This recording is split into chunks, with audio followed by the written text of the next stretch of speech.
আমাদের একটা বাচ্চাও স্যার মারা গিয়েছিলেন, আপনার মনে হয় স্যার হয়তো বা স্মরণ আছে।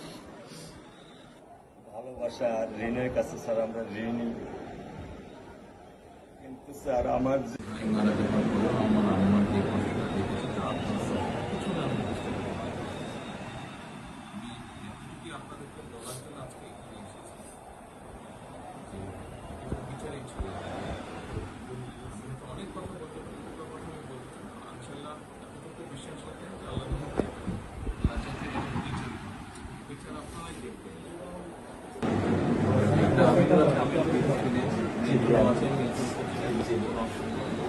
আর আসামিকে ধরা হয়েছে, ব্যবস্থা করা হচ্ছে, এরপরে বিচার ইনশাল্লাহ আইন উনিও কন্যা সন্তান, আমিও কন্যা সন্তান, উনিও কন্যা সন্তান। কাজে আমরা জানি কন্যা সন্তানের কষ্টটা আমরা একটা ছবি ছিল স্যার, কিছু বলে বলেন না, আমি শুধু আপনি মেয়ের বাবা, আপনিও স্যার একজন মেয়ের বাবা। শুধু একটা আমি দৃশ্য আপনাকে স্যার দেখো, আর কিছু দেখাবো না স্যার, আমি দেখবো না স্যার, স্যার আমি দেখবো না স্যার, এটা নিয়ে আমি সারা জীবন স্যার আমি কি করে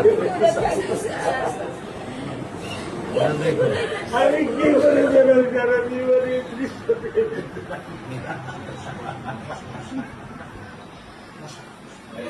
আমার এই দৃশ্য আমি কি দিয়ে পূরণ করবো?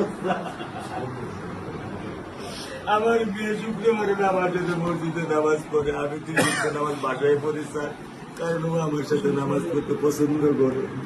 2 ওয়াক্ত নামাজ আমি ওকে নিয়ে স্যার আমার বাসায় পড়ি স্যার। আল্লাহ আমি জানি না, আল্লাহ তো আমার কোন পরীক্ষা করেছে, এই দুঃখ এই কষ্ট মৃত্যু ছাড়া আমার আর কোনো শেষ নেই স্যার, আর কোনো শেষ নেই। আপনার দায়িত্ব মানে প্রধানমন্ত্রী নেবে, আমাদেরকে তো আপনাদেরকে শক্ত হতে হবে না, আপনার তো বড় মেয়েটা রয়ে গেছে, এখন তো ওর জন্য আপনাদেরকে শক্ত থাকতে হবে। স্যার সত্য কথা, আমি যখন ওকে ভ্যানে পাঠাই আমি খুব বল পাই, আমি কালকেও বলে দিছি যে আমি আর ভ্যানে দিব না, তুমি প্রতিদিন ওকে রিস্কায় নিয়ে যাবা, রিস্কায় করে নিয়ে আসবা। আমি ক্লান্ত স্যার, 10 বছর বয়স থেকে স্যার অবহেলা পেতে পেতে পেতে পেতে স্যার আমি আর নিতে পারতেছি না স্যার।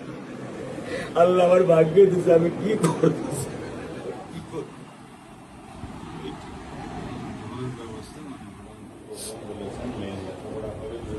ইনশাল্লাহ বিচার তুমি খুব সম্পৃক্ত সময়, এটা যে বেশি বলতে পারবো না, কারণ আদালতের বিষয় তো।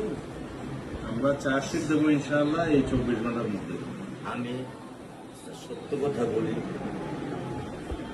আমার 55 বছর বয়সে আমি এত দ্রুত, এত সুন্দর, এত সুচারুভাবে আমি কখনো দেখিনি।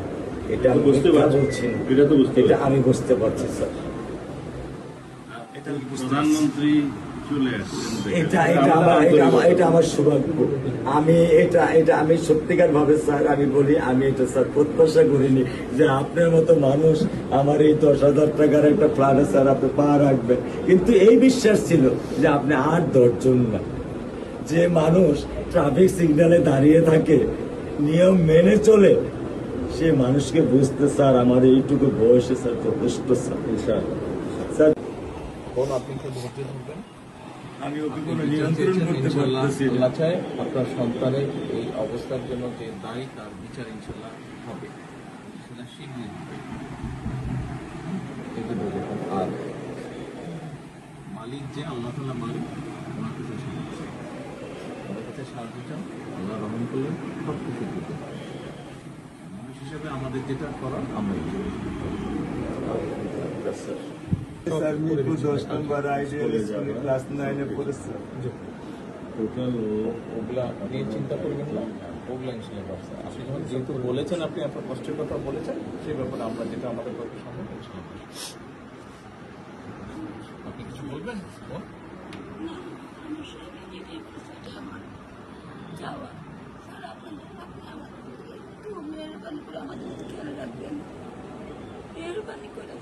আমরা প্রথমে সবচেয়ে আগে যেটা এই মুহূর্তে আমরা করতে চাই সেটা হচ্ছে যে এই অন্যায়ের সাথে যে জড়িত তার বিচার আমরা আগে করতে চাই।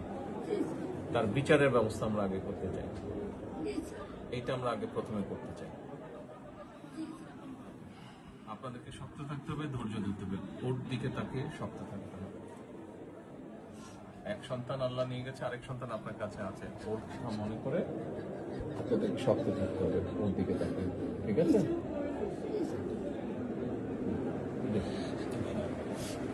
চলে আসবে, হ্যাঁ ভাই, চলে আসবে, আজকে চলবো।